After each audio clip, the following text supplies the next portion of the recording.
Hi, welcome to சந்தா சமையல். நம்ம இன்னைக்கு கொத்தமல்லி விதை சட்னி எப்படி செய்யறது பார்க்கலாம். ஸ்டவ் ஆன் பண்ணி கடாய் வச்சுருக்கேன். கடாய் சூடானதோ 2 டீஸ்பூன் அளவு எண்ணெய் சேர்த்துக்கலாம். 1 டீஸ்பூன் உளுந்து சேர்த்துக்கலாம். 1 டீஸ்பூன் கடலைப்பருப்பு சேர்த்துக்கலாம். கடலைப்பருப்பு உளுத்தம்பருப்பு கோல்டன் ப்ரௌன் கலர் ஆகணும்.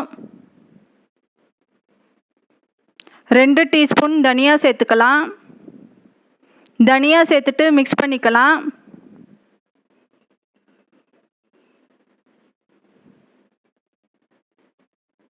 நாலு வரமிளகா சேர்த்துருக்கேன். நீங்கள் உங்கள் காரத்துக்கு ஏற்ப மிளகா சேர்த்துக்கோங்க.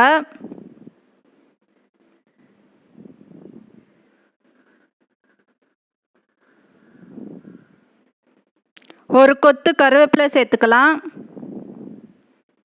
ஸ்மால் பீஸ் அளவு புளி சேர்த்துக்கலாம். 2 பல் பூண்டு சேர்த்துக்கலாம். 1/2 கைப்பிடி அளவு தேங்காய் கட் பண்ணி சேர்த்துக்கலாம். இப்போ இதெல்லாம் வறுபடணும்.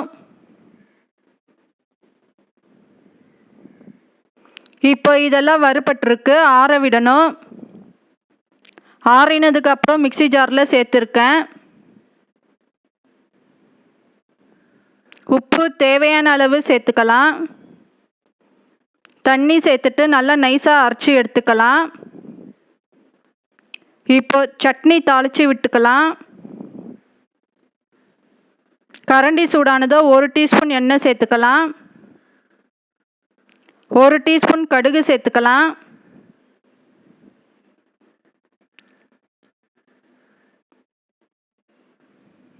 உளுந்து 1/4 டீஸ்பூன் அளவு சேர்த்துக்கலாம். கருவேப்பிலை சேர்த்துக்கலாம். இப்போ தாளிச்சதை சட்னியில் சேர்த்துருக்கேன்.